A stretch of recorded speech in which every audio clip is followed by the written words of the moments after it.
Ada sebagian orang menyatakan saya tidak mau majelis antum karena guru antum tidak jelas sanadnya sampai Rasulullah SAW. Mohon penjelasannya Ustadz, karena sebagian dari orang ini terlalu menggulukan nasab yang matanya sampai ke Nabi SAW, hingga sorban-sorban gurunya bersanad. Taib, saudara-saudaraku muslimin dan muslimat, pertama saya jawab dengan ringkas karena waktu kita sudah habis.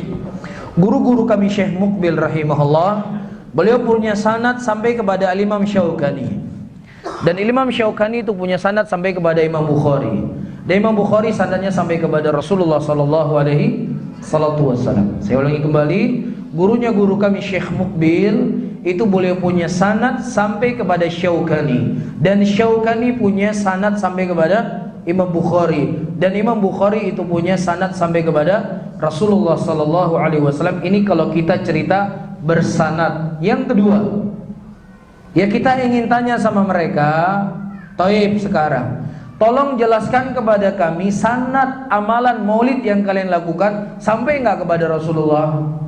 Tolong tanyakan sama mereka. Ya, sebutkan juga sanad maulid apa Isra dan Mi'raj yang kalian lakukan, apakah sampai sanadnya kepada Rasulullah? Yang ketiga, ya, amalan nuzulul Quran yang kalian lakukan peringatan, apakah itu sanadnya sampai kepada Rasulullah? Itu saja tiga.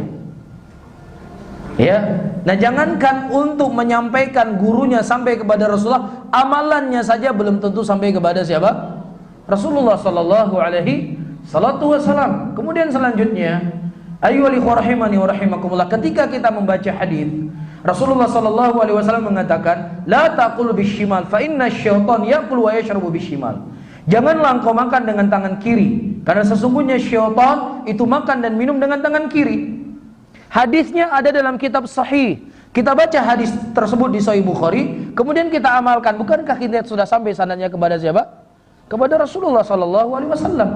Sampai enggak sanadnya kepada Rasulullah? Sampai, karena kita telah menukilkan dari Sahih Bukhari. Dan perlu untuk ketahui, LDI ini, ya, mereka juga membaca Sahih Bukhari. Cuma ketika tidak termangkul hadis Sahih Bukhari tersebut melalui jalannya mereka, maka kita tidak dianggap sah. Faham? Karena syarat mereka harus mangkul.